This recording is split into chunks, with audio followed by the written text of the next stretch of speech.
부부가 서로 닮는다는 말이 있잖아요. 사실일까요? 저도 사람 만나는 가운데 닮았다는 이야기를 예전에 들었는데 요즘은 들은 바가 없어서 요즘은 좀 안 닮아졌나 뭐 이런 생각도 들기는 하는데, 부부가 닮는다는 말을 하게 되죠. 서로 닮은 꼴을 찾아서 결혼한 것일 수도 있고, 또 한편 생각해 볼 수 있는 것이 함께 살다가 닮아가는 거죠. 어떤 일이 있었을 때 그 반응하는 그 표정이라든지 태도라든지 이런 것을 늘 같이 보잖아요. 그러다 보니 닮아갈 수 있겠죠. 그런데 한편 어떤 부부를 만날 때는 정말 어울리지 않는다라고 하는 그런 부부의 모습을 볼 때가 있습니다. 여러분의 부부를 얘기하는 건 절대 아닙니다. 정말 어울리지 않는다 이런 생각을 할 때가 있어요. 꼭 그것은 성격 차가 있어서가 아니죠. 성격 차는 다 있죠. 그런데 그 두 사람의 됨됨이를 보니까 정말 어울리지 않는다라는 그런 생각을 할 때가 있습니다. 어떻게 결혼하게 되었을까라는 의문이 들 정도로 그렇게 생각되는 그런 부부를 볼 때가 있습니다. 오늘 본문을 보게 되면 한 부부의 모습이 나오게 됩니다. 이 부부가 꼭 그러해요. 어떻게 결혼했을까? 그런 생각이 들 정도로 너무나 달라요. 이 부부의 모습을 보면서 오늘 하나님께서 오늘 본문의 말씀을 통해서 주시는 그런 깨달음 또 감동이 그렇게 있는 그런 시간이 되기를 바랍니다. 먼저 남편입니다. 남편의 이름은 나발이었어요. 나발. 이 남편은 갈멜이라고 하는 곳에서 생업을 했습니다. 아주 부유한 사람이었어요. 양이 3,000마리, 염소가 1,000마리. 상상해 보세요. 3,000마리의 양이 있다. 와, 대단하잖아요. 정말 상상할 수 없을 정도로 많은, 그 당시에 그 사람의 부한 정도를 보여주는 것은 돈이 아니죠. 그가 가지고 있는 가축들을 보게 되면 얼마나 그가 부한 사람인지를 보게 됐죠. 이런 부한 사람이었는데, 그러나 성경의 표현을 보니까 그는 어떤 사람이라고 또 그의 성품을 표현하고 있냐면요, 완고하고 행실이 악하다라고 이렇게 표현하고 있습니다.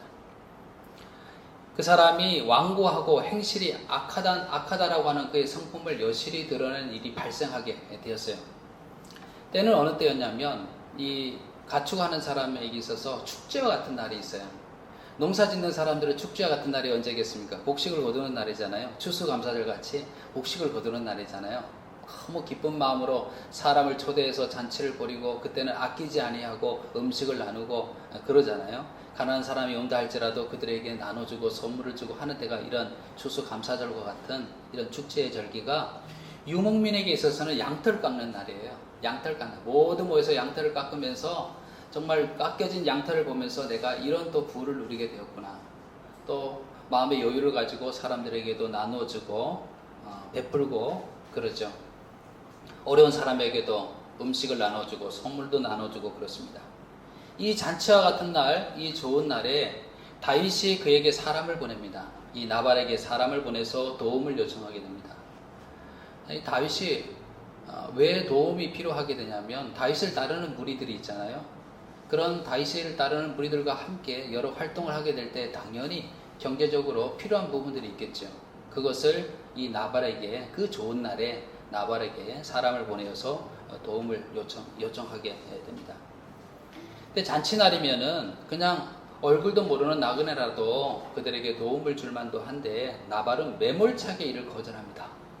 다윗의 요청을 거절하게 됩니다. 그가 거절하는 말을 한번 들어보시기를 바랍니다.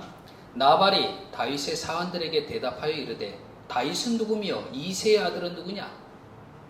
사환이 와서 그렇게 얘기를 했을 것 아니에요. 우리 주인 다윗께서, 제가 모시는 다윗께서 이렇게 얘기하셨습니다.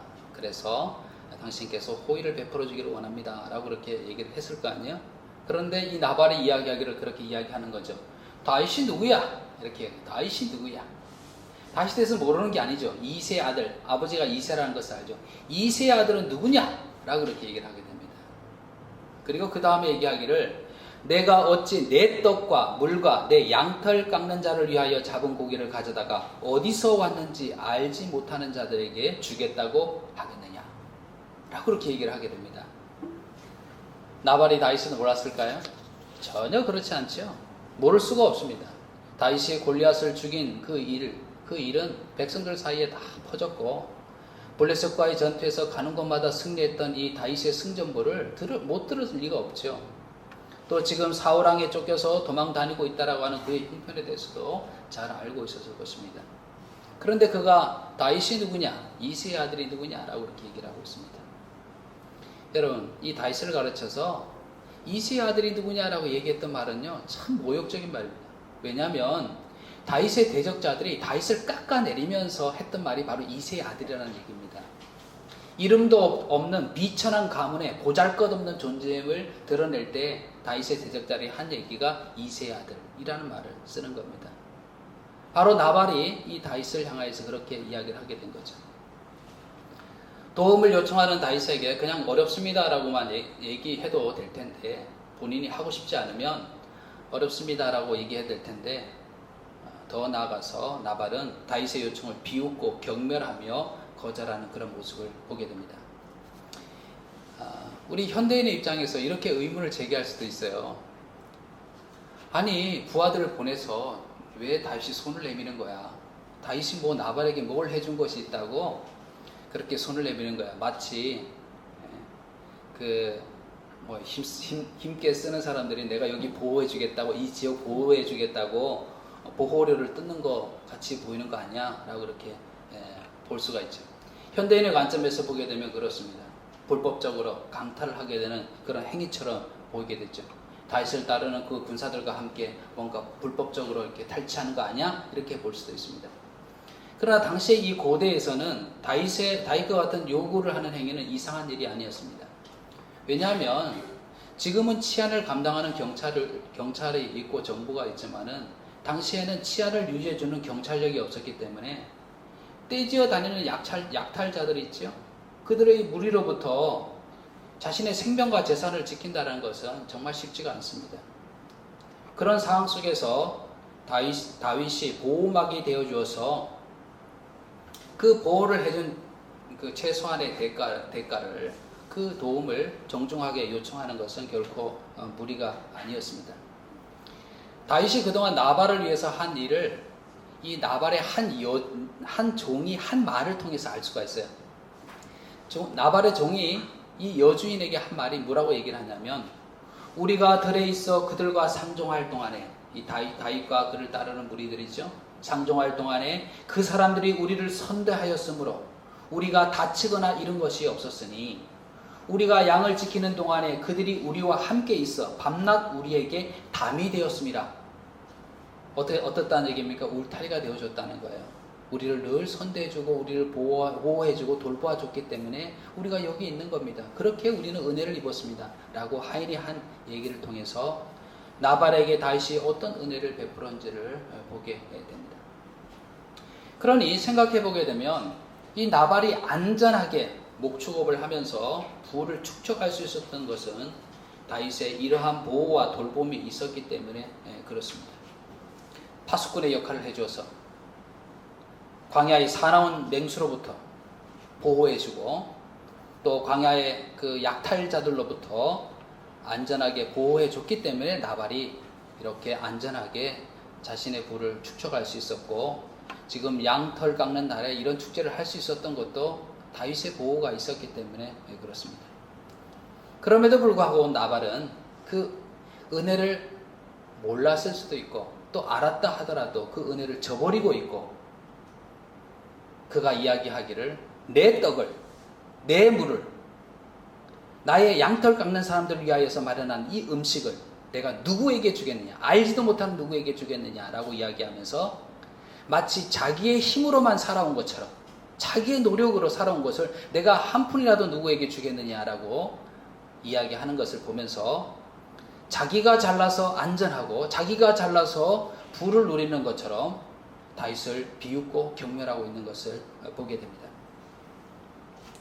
여러분, 이 나발의 모습을 가만히 보는 가운데 저의 마음속에 이런 생각이 들었습니다. 아, 그렇지. 내가 은혜를 입은 사람이 누가 있는가? 혹시 내가 은혜를 생각지 못하고 잊어버리고 정말 갚지 못하고 그런 사람이 누가 있는가? 라는 그런 생각이 드는 것보다 제일 먼저 드는 생각이 있었어요. 보십시오. 늘 나발을 보호하고 지켜주는 그런 은혜가 있었잖아요. 그런데 나발은 이를 거절하고 이를 경멸하고 있는 모습을 보게 되죠. 여러분, 가만히 생각해 보면 우리의 삶 속에서도 한결같은 사랑으로 우리를 보호하시고 인도하는 분이 계셨습니다. 그럼에도 불구하고 나발과 같이 우리가 내가 내 노력으로 지금 나 안전을 이루고 내 노력으로 살아온 것처럼 우리가 행하고 있는 것은 아닌가.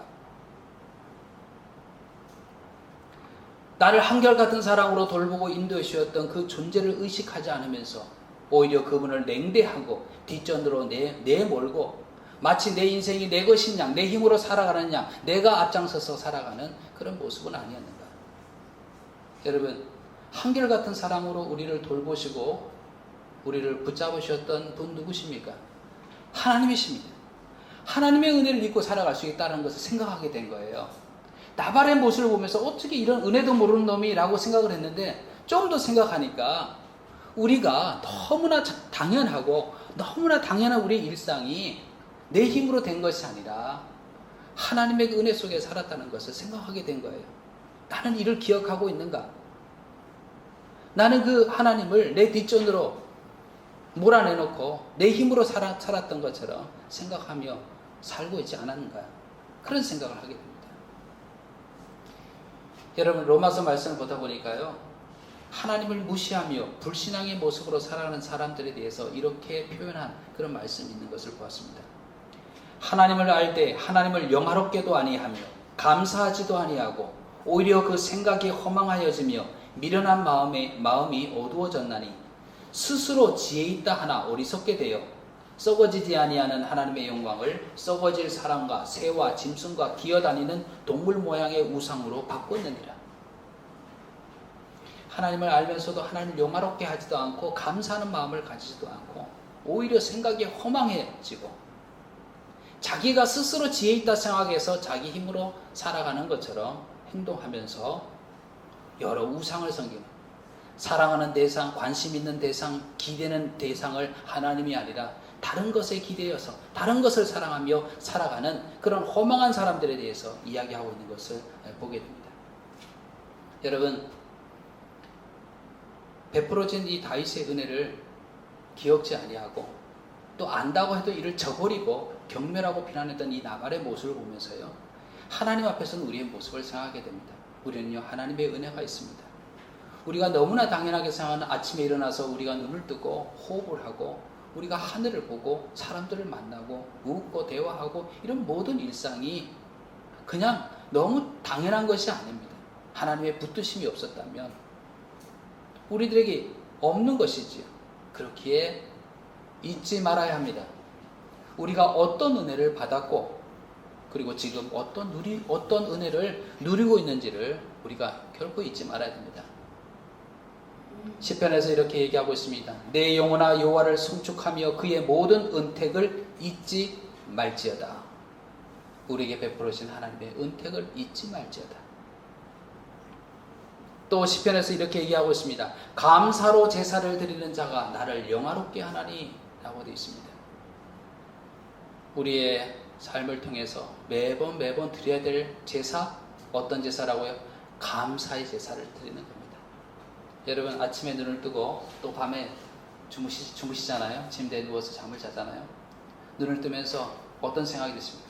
오늘도 새날을 허락하신 하나님 은혜에 감사하고 나에게서 이런 기회를 주신 그런 하나님 은혜에 감사하는 마음으로 눈을 뜨는 거죠.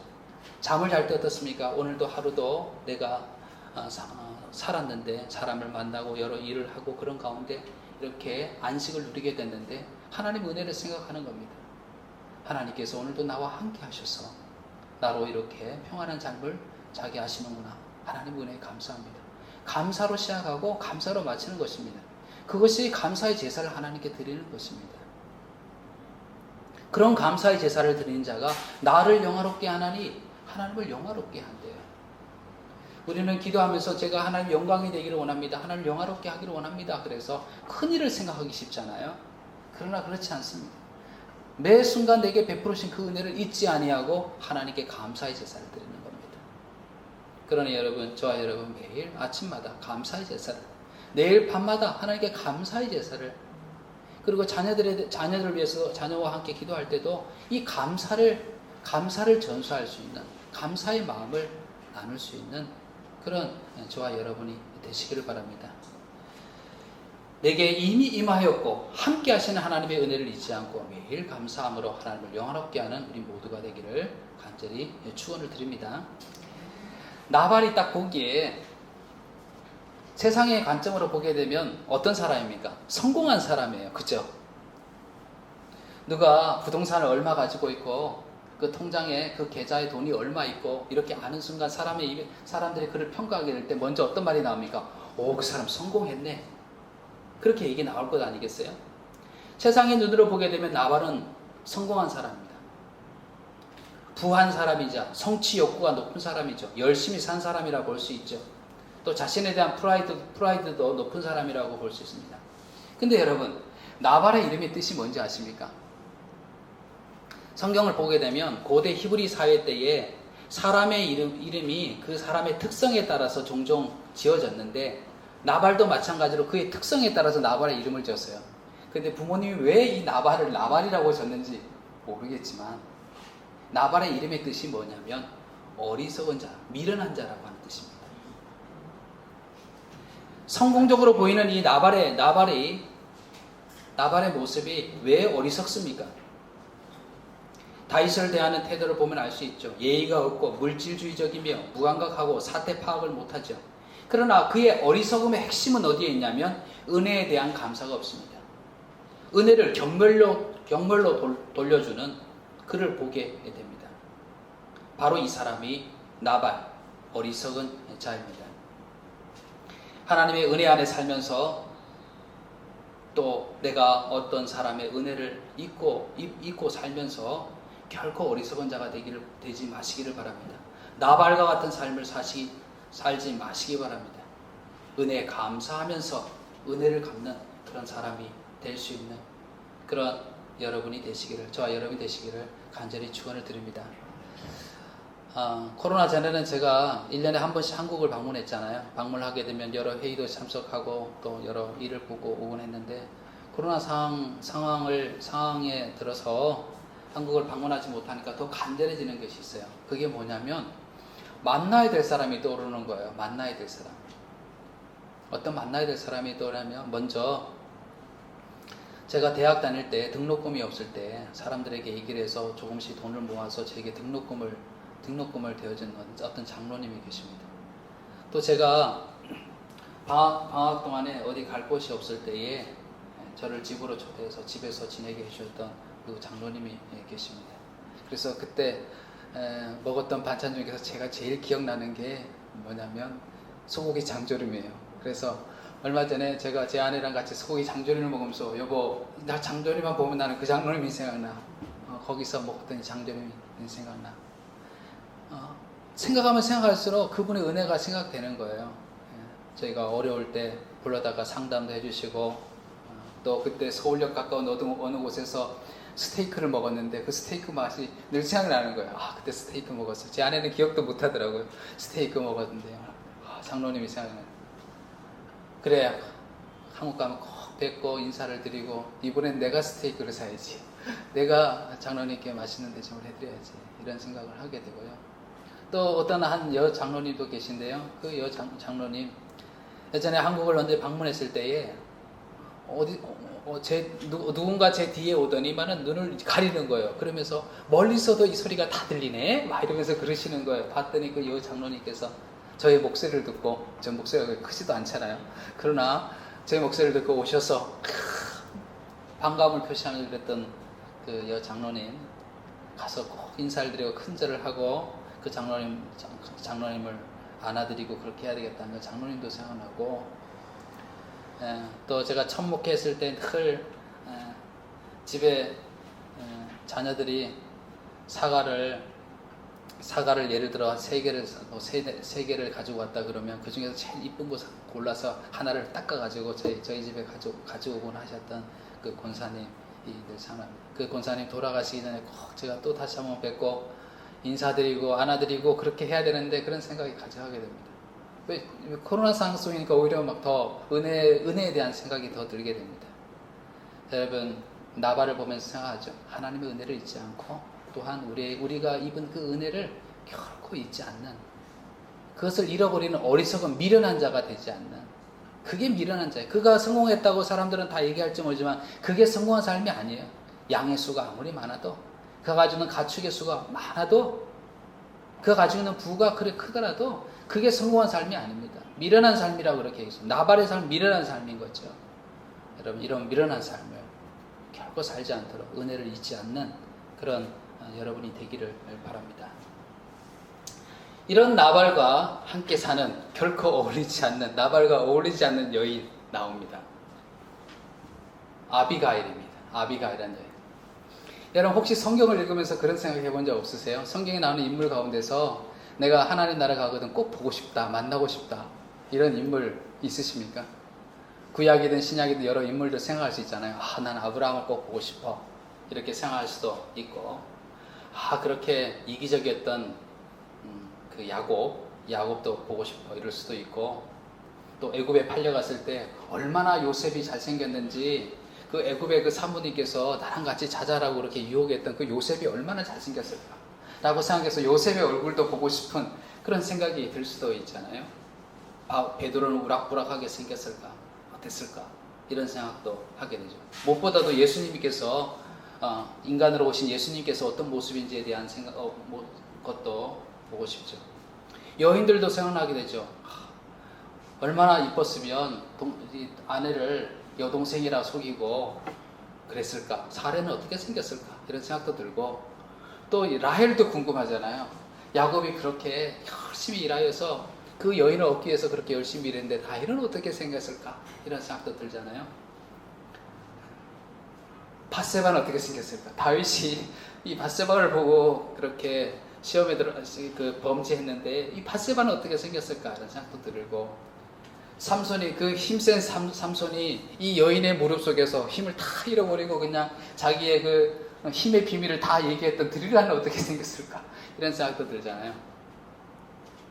근데 저는 이제 성경을 읽는 가운데서요, 꼭 이 부분에 딱 오게 되면 한번 어떻게 생겼을까 보고 싶은 여인이 딱 떠올라요. 그게 누구냐면 아비가일입니다. 아비가일. 이 아비가일을 이야기하면서요, 아주 간단하게 표현하지만은 이렇게 얘기하고 있습니다. 그 여자는 총명하고 용모가 아름다웠다라고 했습니다. 아비가일이 어땠을까, 그런 생각을 드는 거예요. 다윗의 이 사환들이 와서 나발에게 도움을 청하러 왔는데 문전박대를 당하고 돌아갔다는 이 사실을 종이 이 여인에게, 아비가일에게 이 사실을 보고하게 됩니다. 다윗이 우리 주인에게 문안하러 광야에서 전령들을 보내었거늘 주인이 그들을 모욕하였나이다. 그런즉 이제 당신은 어떻게 할지를 알아 생각할지니 이는 다윗이 우리 주인과 주인의 온 집을 해하기로 결정하였습니다. 주인은 불량한 사람이라. 이 종에게도 인정받지 못했어요. 자기 주인이 불량한 사람이래, 나발 보고 얘기하기를. 그와는 더불어 말할 수가 없나이다 라고 얘기를 했습니다. 이 말을 들은 아비가일이 성경을 보게 되면요, 망설임 없이 급히, 여러분 우리가 깨닫고 해야 될 일이 딱 생각나게 되면 망설임 없이 급히 해야 돼요. 망설이면 안 돼요. 주저하지 말아야 됩니다. 시간이 지나게 되면요, 그 마음이 희석되어져요. 아비가일이 뭔가를 딱 깨닫자마자 망설임 없이 급히 음식을 준비하게 됩니다. 떡 200덩이, 포도주, 양요리, 볶음국식, 건포도, 무화과, 이런 것을 망설임 없이 즉시 준비해서 나발을 죽이러 오는 이 다윗을 만나러 갑니다. 아비가일이 다윗을 보자마자 급히 나귀에서 내려서 다윗에게 엎드려서 그에게 용서를 구하며 말하게 됩니다. 근데 이 아비가일은 단순히 용서해달라고 하는 그런 말을 하는 것이 아니라 그의 말과 태도, 그의 대처하는 그 모습을 보게 되면 정말 지혜롭게 말하고 지혜롭게 대처하는 것을 보게 됩니다. 이 여인이 다윗을 만나서 얘기한 얘기를 한번 들어보시기 바랍니다. 24절에 보게 되면 이렇게 얘기를 하고 있습니다. 그가 다윗 발 앞에 엎드려 이르되 내 주여 원하건대 이 죄악을 나 곧 내게로 돌리시고 요종에게 주의 귀에 말하게 하시고 이 요종의 말을 들으소서. 이 한 절의 말을 보게 되면 아비가일이 어떤 태도로 어떤 말을 했는지를 보게 됩니다. 먼저 다윗을 향해서 뭐라고 이야기했습니까? 주라고 이야기를 하고 있습니다. 자신을 향해서 뭐라고 얘기하고 있습니까? 요종이라고 이야기를 하고 있습니다. 자신을 낮출 대로 낮추는 그런 겸손함을 가지고 다윗에게 엎드리고 있는 것을 보게 됩니다. 그러니 이 아비가일을 통해서 볼 수 있는 것은요, 자신을 낮추는 겸손입니다. 또 그 다음에 볼 수 있는 것은 뭐냐면 내 주여 원하건대 이 죄악을 나 곧 내게로 돌리시고, 사실은 누가 잘못한 거예요? 누구 때문에 다윗이 이렇게 오게 된 겁니까? 남편이 나발 때문에 오게 된 것 아니에요. 그런데 이 아비가일은 그 죄를 누구에게 돌려달라 그럽니까? 자기에게 돌려달라 그럽니다. 겸손과 아울러서 이 여인에게서 볼 수 있는 것 두 번째 덕목은 뭐냐면요, 희생입니다. 희생. 여러분, 우리가 실제 현장에서 일어날 일도, 우리의 삶 속에서 일어나는 일도 마찬가지고, 심지어는 드라마나 영화를 보면서도 우리가 깊이 감동 느낄 때가 언제인지 아세요? 여러분이 어떤 영화를 보면서 마음속 깊이 감동 느낄 때가 언제예요? 그 순간은요, 희생이죠, 희생. 마치 예수님처럼, 우리를 위해서 십자가에 자신을 희생하신 예수님처럼 누군가를 위해서, 가족을 위해서, 사람들을 위해서 자기를 희생하는 그런 모습을 보게 되면 너무 큰 감동이 우리의 마음을 탁 치게 됩니다. 그렇죠? 아비가일이 가졌던 이 겸손과 아울러서 그녀가 가졌던 이 마음은요, 희생이었습니다. 남편이 잘못했지만 그 죄를 나에게 돌려주십시오. 제가 대신 그 죄값을 치르겠습니다라는 그런 마음을 가지고 있습니다. 세 번째, 이 아비가일의 말은 또 뭘 이야기를 하냐면, 당신이 친히 당신의 손에 피를 묻혀서 이렇게 보복을 하신다 그러면 당신이 앞으로 왕이 되실진데 그것은 결코 그렇게 해서는 안 됩니다. 이거는 자신이 화를 면하고자, 자신의 가족들이 화를 면하고자 멋지게 말을 만들어서 이야기한 것이 아니라 정말 진심으로 누구를 생각해서 이야기한 겁니까? 다윗을 생각해서 이야기한 겁니다. 다윗의 유익을 구하며 이야기한 겁니다. 아비가일의 모습 속에서 겸손과 자기 희생, 또 상대방을 위하는 그런 마음을 보게 됩니다.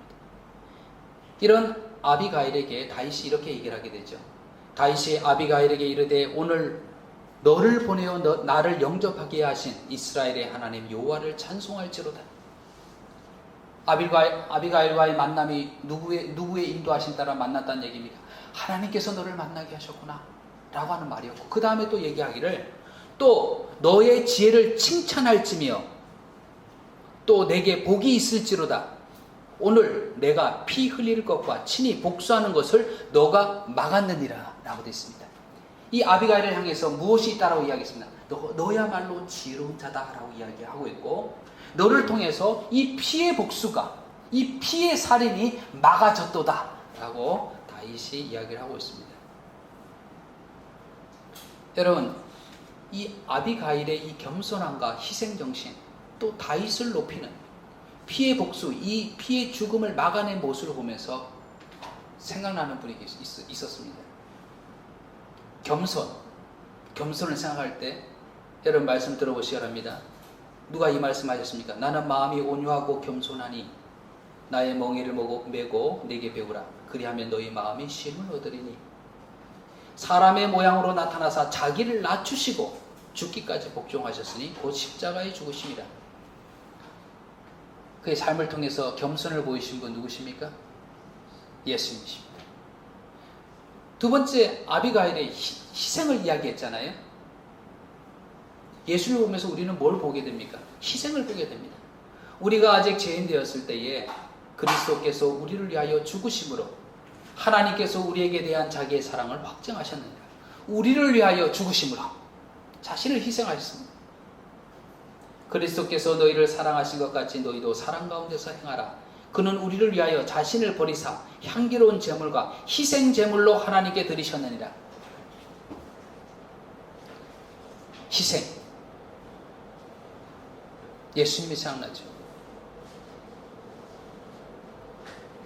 또 다윗을 위하여서 다윗을 위하여 전적인 다윗을 위하여서 다윗의 영광을 위하여서 구하였던 아비가일처럼요. 예수님께서는요. 자신의 삶을 통하여서 자신의 말과 행하는 모든 행위를 통해서 하나님 아버지께 아버지 하나님께 영광을 돌리기를 원했습니다. 너희가 내 이름으로 무엇을 구하든지 내가 행하리니 이는 아버지로 하여금 아들로 말미암아 영광을 받으시게 하려 함이라. 그런데 여러분, 아비가일의 이 겸손과 아비가일의 그 희생과 상대방을 높이는 이 모습을 통해서 생각나는 분 바로 우리 예수님의 모습입니다. 이 땅에 내려오시기까지 하신, 하늘 보좌에 계신 분이 인간의 몸을 입고 이 땅에 내려오시기까지 하신 그런 겸손함, 자신을 화목제물로 드림으로 우리를 위해서 자기를 희생하신 그 놀라우신 희생, 자신을 통하여서 성부 하나님의 뜻을 행하며 그의 영광을 구하였던 예수님의 그 희생의 패로 희생의 공로로 말미암아 사망에 마땅히 이르렀어야 할 사망을 막아선 분 바로 예수님입니다. 그러니 아비가일의 모습을 통해서 우리는 누구를 보게 되냐면 예수님의 모습을 보게 됩니다. 이런 아비가일을 향해서 다윗은 지혜로운 자라라고 이렇게 얘기했습니다. 여러분 생각하게 됩니다. 하나님 앞에서 지혜로운 자 누구입니까? 그는 겸손과 희생과 하나님을 영화롭게 하는 자, 그가 지혜로운 자입니다. 이를 보이신 예수님을 따라가는 삶, 바로 예수님을 따라가는 삶을 살아가는 것이 지혜로운 자입니다. 말씀드린 것처럼 나발과 아비가일이 어떻게 부부가 된지 도대체 이해가 되지 않죠. 그러나 그가 한 가정을 이루어서 한 가정 내에 나발이 있었고 아비가일이 있었습니다. 그것처럼요, 우리도 한 세상 속에 살고 있습니다. 이 세상 속에 살아가는 가운데 어떤 모습으로 살아갈지에 대해서는 우리가 선택할 수 있습니다. 어떤 모습으로 살아가겠습니까? 나발의 모습입니까? 아니면 아비가일의 모습입니까? 사랑하는 여러분, 베풀어 주시는 하나님의 은혜 잊지 않고 감사하는, 자기를 자랑치 아니하고 하나님의 영광을 구하는, 예수님께서 보이신 삶, 겸손과 희생과 하나님의 뜻을 구하는 그런 삶을 살아갈 수 있는 그런 지혜로운 자가 되시기를 바랍니다. 결코 미련한 자, 나발의 삶이 아니라 지혜로운 자, 하나님 앞에서 지혜로운 자로 그렇게 예수님의 모습처럼 그 예수님을 따라 살아갈 수 있는 지혜로운 자로 살아갈 수 있는 저와 여러분이 되시기를 간절히 축원을 드립니다. 아멘.